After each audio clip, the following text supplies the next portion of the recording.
And Kiritsugu uses his command spells to essentially force Saber to destroy the Grail, which she hated. Like she wasn't happy about destroying her one way to get her wish granted. What a surprise. So essentially, she destroys the Grail, and this is because it doesn't. Despite how powerful Excalibur is, it doesn't fully destroy the Grail.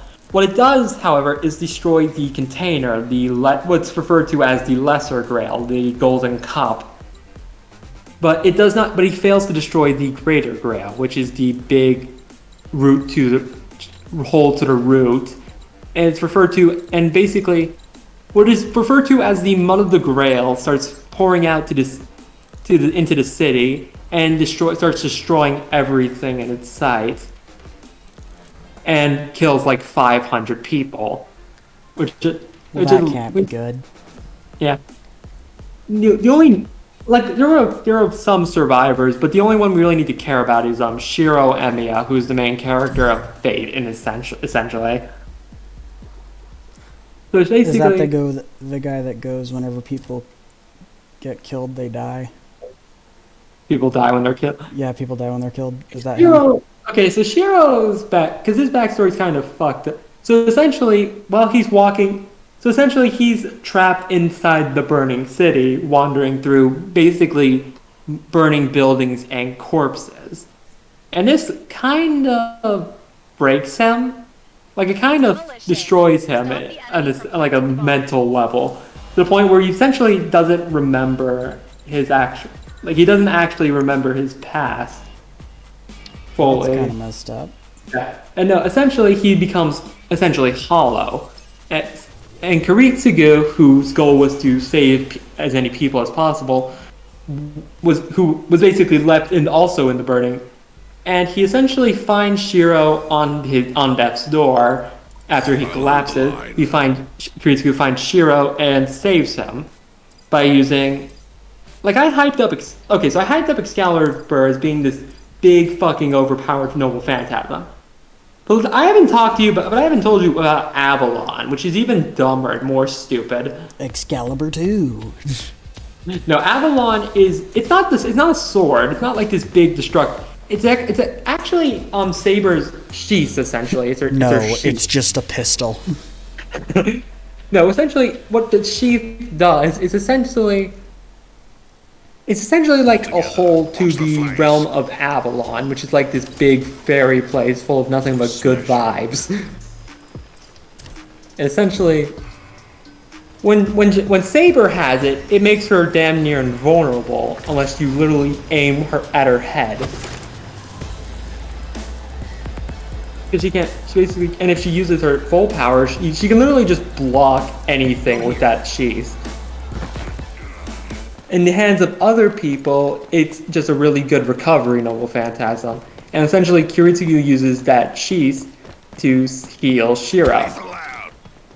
Now, this is important because basically, at the start of the 5th Holy Grail War, which Shiro had no clue about, Shiro is attacked by the Blue Man, the man whose picture I'm using as my profile picture. He essentially kills Shiro, but then. How do I explain this? Okay, so the Blue Man has this noble phantasm called. Actually, no, it doesn't matter right now. That matters a bit later, but essentially he stabs Shiro through the heart, like ripping that thing in two. But then, basically, another character who's very important, but I'm not going to talk about much, basically comes by and saves Shiro's life. And then Shiro goes back home, where he is then attacked again by the Blue Man. And essentially, let's see, the reason this matters is because, yeah, I'm not making this very interesting, am I? I'm listening.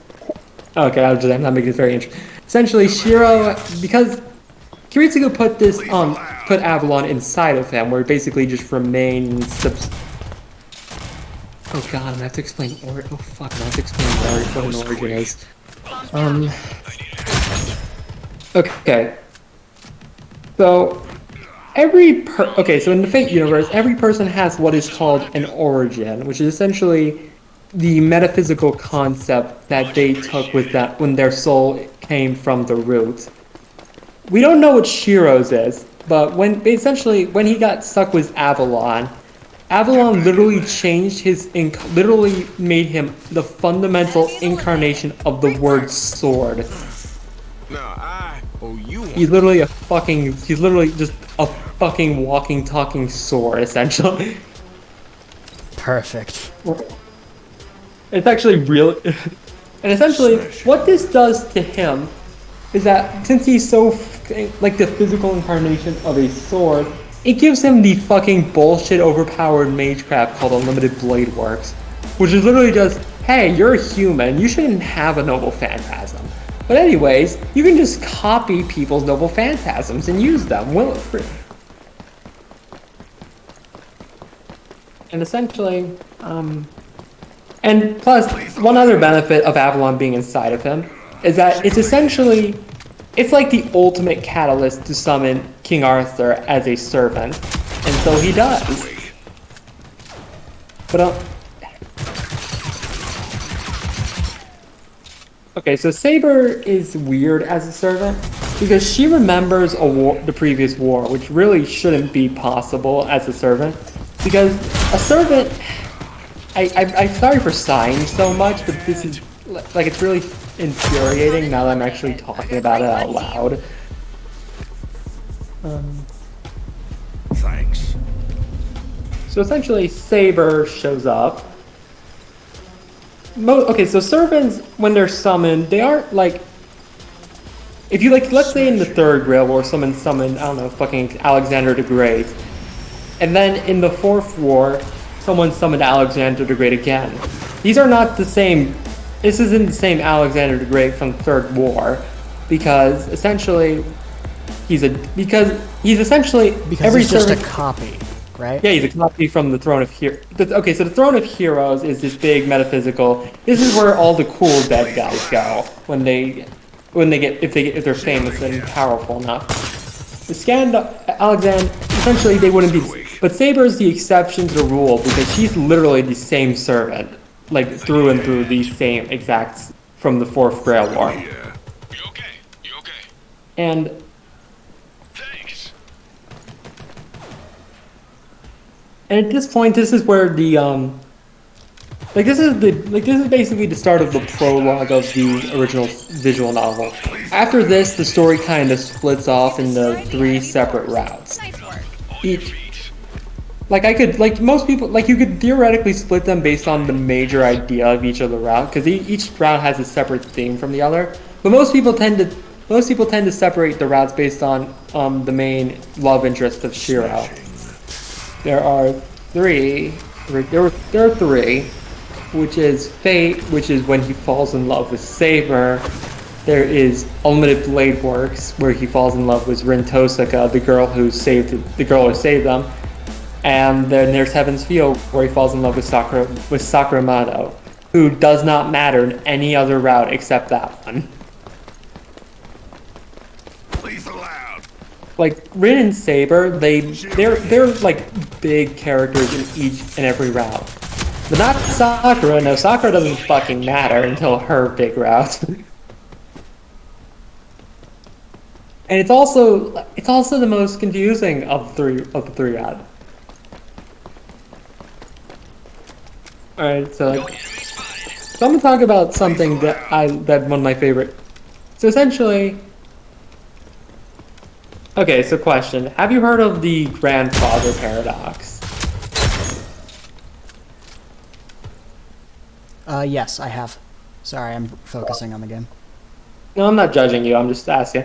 Yeah, essentially it's the idea that if you go back in time... Actually, it's not really... Basically... Okay, so there's this one servant who... Okay, so you know I was talking about how Shiro had this one magecraft called Unlimited Blade Works? Essentially, the Archer of the 5th Rail Lord is just the future, it's literally just Emiya Shiro from the future. which is a lot cooler than it's a lot, which is Sounds a lot cooler than it actually is. Eh, Is that what you're trying to say? I mean, Arthur's pretty cool overall. Like he's a really interesting character if I was actually good at explaining him, but I'm not. Essentially, he's a hero from a parallel universe that not parallel a parallel future, essentially where he, after living his life as Shiro Emiya, trying to literally save, because Shiro Emiya's big dream is to be a hero of justice and quite literally save everyone.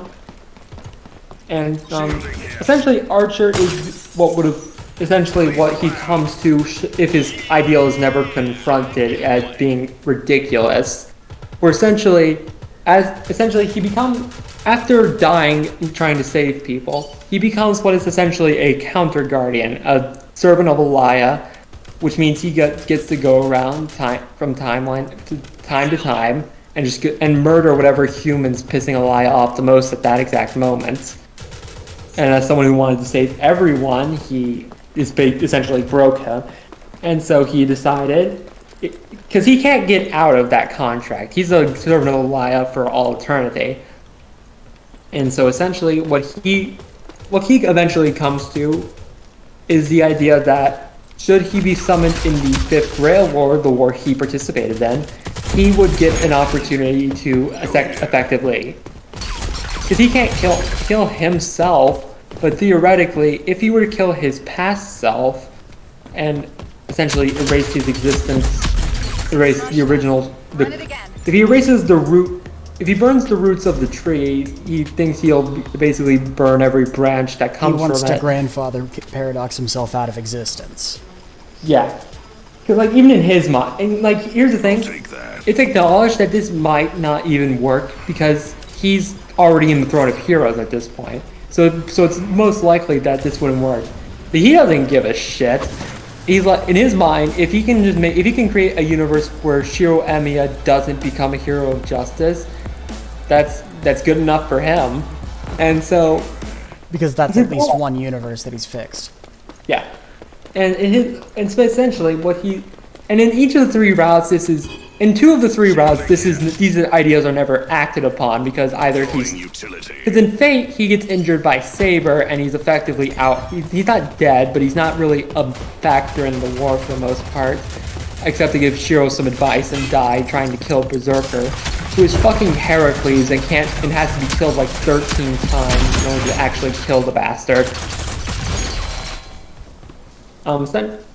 And in Heaven's Field, there are much bigger problems than that, so he's effectively forced to deal with those instead. But in Unlimited Blade Works, he has free reign to try to kill Shiro, and by God does he try to do it. I need a hand. Like, at first he's just like, okay, I'm just gonna try to kill Shiro, just like stab.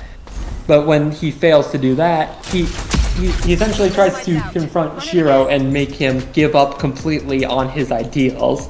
Like, he wants Shiro to completely give up on being a hero before he kills him.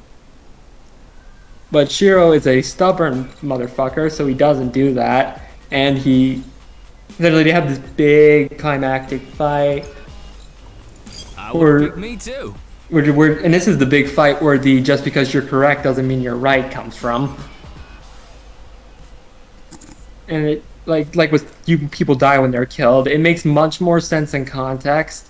It's still ridiculous. It's still really funny out of it, but it makes actual sense in context. I watched a little bit of Unlimited Blade Works. I think I actually got to the scene where he said people die when they're killed. And I kind of that was the original. That was the original FaTe. That wasn't Unlimited Blade. And that's the one that I watched. Yeah, you watched the 2006 shitty version that people don't like. Actually, okay. So in terms of adaptations, there's the original visual novel. There is Rialta Nua, which is essentially the same visual novel except they cut the sex scenes. That's the real loss, isn't it? 2 years after the original visual novel came out, Studio Dean tried to adapt the original FaTe, the FaTe route, the first route, but unfortunately, they didn't stick. It's not a pure adaptation. They like mix a bunch of things from other routes, so it gets really. So it's also not. It's to be fair, most people are trying to compare Studio Dean to Ufotable, which I don't think is fair. Because Ufotable is fucking incredible, and Studio Dean's fine, but like they're not Ufotable. And essentially, people, and it's fine as it is. It's just not really remembered fondly. What should absolutely be shit on and hated with a burning passion is well, because Unlimited Blade Works was adapted twice. Once. The one most people know about is the Ufotable adaptation, like 2015. But the one less people know about is Studio Dean's movie adaptation, which is terrible in every possible, is inferior in every way. And essentially it's the lesser of the two. Then there's Heaven's Feel movie. There's 3 Heaven's Feel movies which came out, which were finished like a year ago, I think. Then there's oh boys, DJ. You wanna know why people think that the FaTe timeline is fucking confusing as it is? Why? It's because of the god-awful number of spin-off series. There is so much into... Okay. So the base level... Okay, so... FaTe... Okay, so the first major spin-off of the series was actually technically a direct sequel of the original visual novel, FaTe Hollow Out Araxia, which was never actually adapted in English, so I can't talk about it. Shake it off. There's FaTe Extra, which is a completely different timeline of events and characters, so it's really not part of the original FaTe timeline. Same goes for Apocrypha. Prisma Ilia is just fucking magical girl. Like, it's barely even FaTe at that point, it's just magical girls. Move here. Acknowledged. Giga pretty much explains everything. Essentially explains all this spin-off stuff a lot better than I will be able to. Like, there's that one Giga video, like, explaining the FaTe franchise.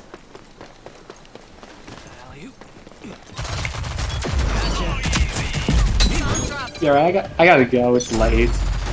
That's fair. Alright, see ya.